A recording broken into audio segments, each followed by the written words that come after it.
ऐलान हो गया है, उपराष्ट्रपति बने हैं सीपी राधाकृष्णन। आपने सुना, 452 वोट उन्हें मिले हैं, जिन्होंने विपक्ष के बी सुदर्शन रेड्डी को मात दी है और सीपी राधाकृष्णन की भारी मतों से जीत हो गई है। तो चुनाव में 767 वोट पड़े थे, 752 वैध वोट पाए गए। सीपी राधाकृष्णन को 452 वोट मिले, वहीं सुदर्शन रेड्डी को 300 वोट मिले, जो विपक्ष की तरफ से उपराष्ट्रपति पद के उम्मीदवार थे। और सीपी राधाकृष्णन देश के नए उपराष्ट्रपति बन चुके हैं। विपक्ष के बी सुदर्शन रेड्डी को सीपी राधाकृष्णन ने मात दे दी है। भारी मतों से सीपी राधाकृष्णन ने इस जीत को सुनिश्चित किया है। आपको बता दें कि टोटल वोट 767 पड़े थे, 752 इसमें वैध माने गए और सीपी राधाकृष्णन को 452 वोट मिले, सुदर्शन रेड्डी को 300 वोट मिले हैं। और इसी के साथ सीपी राधाकृष्णन देश के नए उपराष्ट्रपति बन चुके हैं। यह ऐलान कर दिया गया है। आज पूरे दिन भर इसे लेकर गहमा गहमी चल रही थी। मतदान की प्रक्रिया आप सभी ने देखी और अब रिजल्ट अनाउंस कर दिया गया है। सीपी राधाकृष्णन भारी मतों से जीत चुके हैं। देश को नया उपराष्ट्रपति मिल चुका है। सीपी राधाकृष्णन देश के नए उपराष्ट्रपति बनाए गए हैं। 452 वोट उनके पक्ष में पड़े, वहीं सुदर्शन रेड्डी को 300 वोट मिले थे। सीपी राधाकृष्णन ने उन्हें मात दी और उपराष्ट्रपति देश के नए सीपी राधाकृष्णन बन चुके हैं। आपको बता दें कि महाराष्ट्र के राज्यपाल के तौर पर अभी वो काम कर रहे थे और उसके बाद एनडीए की तरफ से उन्हें उम्मीदवार बनाया गया और एक लंबा राजनीतिक सफर सीपी राधाकृष्णन का रहा है। और ऐसे में अब एक बड़ी जिम्मेदारी जरूर देश की उनके कंधों पर। तो उपराष्ट्रपति का ऐलान हो चुका है। सीपी राधाकृष्णन देश के नए उपराष्ट्रपति। विपक्ष के बी सुदर्शन रेड्डी को उन्होंने मात दे दी है। हमने आपको वो पूरी प्रक्रिया भी दिखाई थी, जिस तरीके से वोटिंग की प्रक्रिया चल रही थी और उसके बाद अब अनाउंस कर दिया गया है।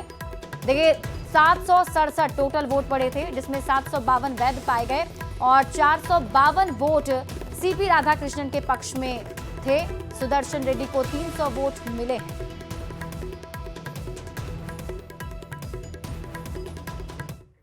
और ऐसे में देखिए, महाराष्ट्र, झारखंड और तेलंगाना के राज्यपाल अब तक रह चुके हैं सीपी राधाकृष्णन। पुडुचेरी के उपराज्यपाल का अतिरिक्त प्रभार भी इन्होंने संभाला था। कोयम्बटूर लोकसभा से 2 बार सांसद भी रह चुके हैं।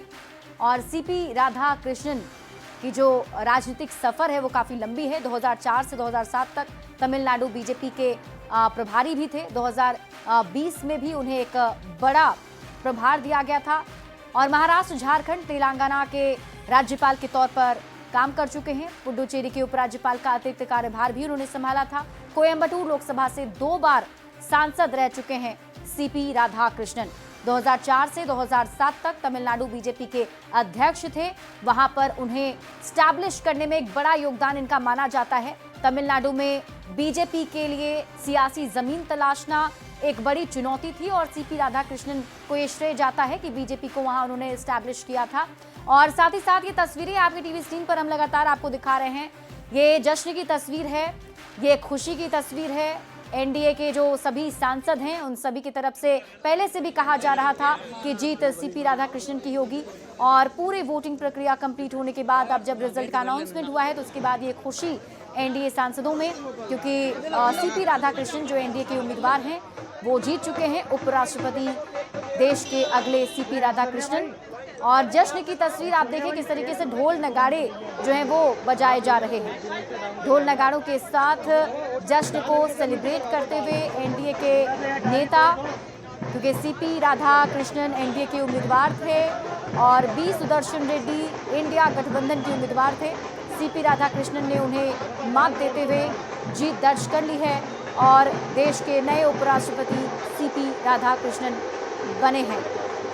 ये तस्वीर आप देख रहे हैं जहां जश्न मनाया जा रहा है और धीरे धीरे ये जश्न काफ़ी ज़्यादा भी बढ़ता हुआ नजर आएगा, क्योंकि उत्साह काफ़ी ज़्यादा देखने को मिल रही है।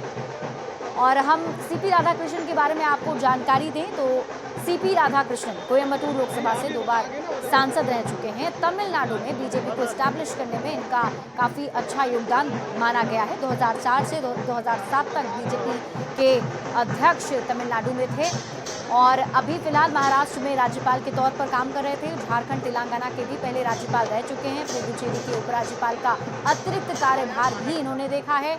और जश्न की तस्वीर आप देखिए, ढोल नगाड़े बजने शुरू हो गए हैं। जैसे ही ये खबर मिली, जैसे ही जीत की खबर मिली है, उसके बाद से जश्न शुरू हो गया है। सीपी राधाकृष्णन देश के नए उपराष्ट्रपति, उन्होंने जीत दर्ज कर ली है। दिल्ली संवाददाता अमित पांडे अधिक जानकारी के साथ जुड़ गए हैं। अमित, एनडीए सांसदों की तरफ से अब जश्न की क्या तैयारी देखने को मिल रही है?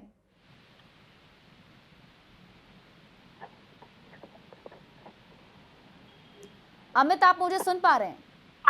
जी, अपना सवाल दोहराएं। पहले से ही ये तय माना जा रहा था, एनडीए सांसद काफी ज्यादा निश्चिंत भी थे कि जीत होगी, और अब जब जीत हो चुकी है तो जश्न की तस्वीर हम दर्शकों तो दिखा ही रहे हैं। आगे क्या और तैयारी है? देखिए, अभी आधिकारिक घोषणा होनी बाकी है और यह जीत मिली है जिसकी पहले की संभावना जताई जा रही थी। अब पीएम मोदी के पहुंचने की संभावना है प्रहलाद जोशी के आवास पर, जिसके बाद जो ये जीत के बाद की जो औपचारिकताएं होती है कि पीएम, सर्वोच्च नेता सब जो मिलते हैं वो शुरू होगा। जी,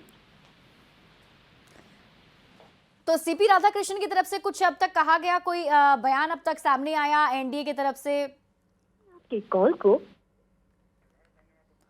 चलिए, शुक्रिया हमारे साथ जुड़ने के लिए और ये जानकारी साझा करने के लिए। तो सहयोगी अमित हमें बता रहे थे कि किस तरीके से अभी देखिए जश्न की तैयारी जो है वो चल रही है और जश्न की तस्वीरें यहाँ पे टीवी स्क्रीन पर आपको दिखा रहे हैं। जश्न हो भी क्यों ना, उपराष्ट्रपति पद पर अब जो दावेदारी थी वो सुनिश्चित हो चुकी है। जीत दर्ज कर ली है सीपी राधाकृष्णन ने। 452 वोट सीपी राधाकृष्णन के पक्ष में थे, उन्हें वोट मिला जिससे उन्होंने जीत दर्ज की है। सुदर्शन रेड्डी को 300 वोट मिले हैं। और हम आपको लगातार सीपी राधाकृष्णन के लंबे राजनीतिक सफर के बारे में भी बता रहे हैं। सीपी राधाकृष्णन कोयम्बटूर लोकसभा से 2 बार सांसद भी रहे। 2004 से 2007 तक तमिलनाडु बीजेपी के अध्यक्ष भी रहे और 2020 से 2022 तक केरल बीजेपी के प्रभारी भी रहे हैं।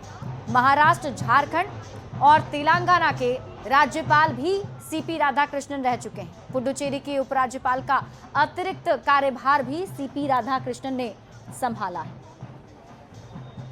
ये कांग्रेस के लिए सेटबैक है, इंडिया अलायंस के लिए सेटबैक है। एक सेकेंड, अभय दुबे, मैं आपके पास आता हूं। अभय दुबे, मेरा पॉइंट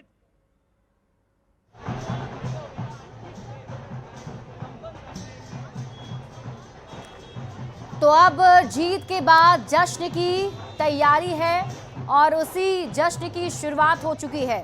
ये ढोल नगाड़ों के साथ शुरुआत कर दी गई है इस जश्न की। हालांकि अभी देखना होगा क्या कुछ और अभी होना है, क्योंकि अभी जस्ट ही ये जानकारी मिली है कि सीपी राधाकृष्णन ने जीत दर्ज कर ली है।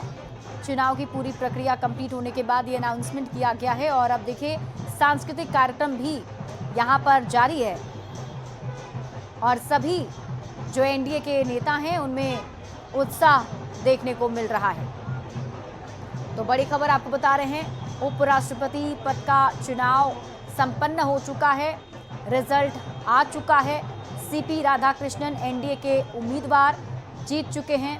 और इस बीच दिल्ली से आपको एक और बड़ी खबर बताते हैं, पीएम मोदी सीपी राधाकृष्णन के घर जाएंगे। बड़ी जानकारी मिल पा रही है, थोड़ी देर में प्रधानमंत्री नरेंद्र मोदी सीपी राधाकृष्णन के घर जाने वाले हैं। बड़ी खबर आपको बता रहे हैं दिल्ली से।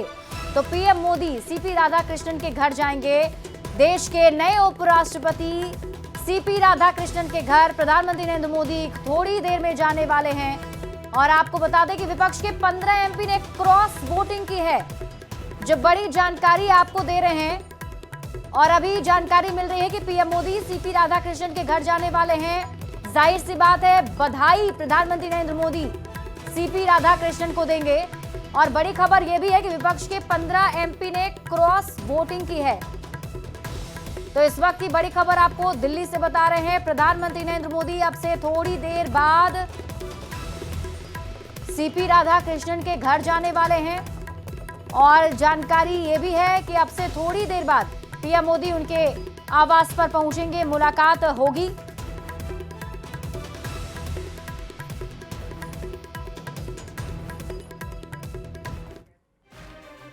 और इसी के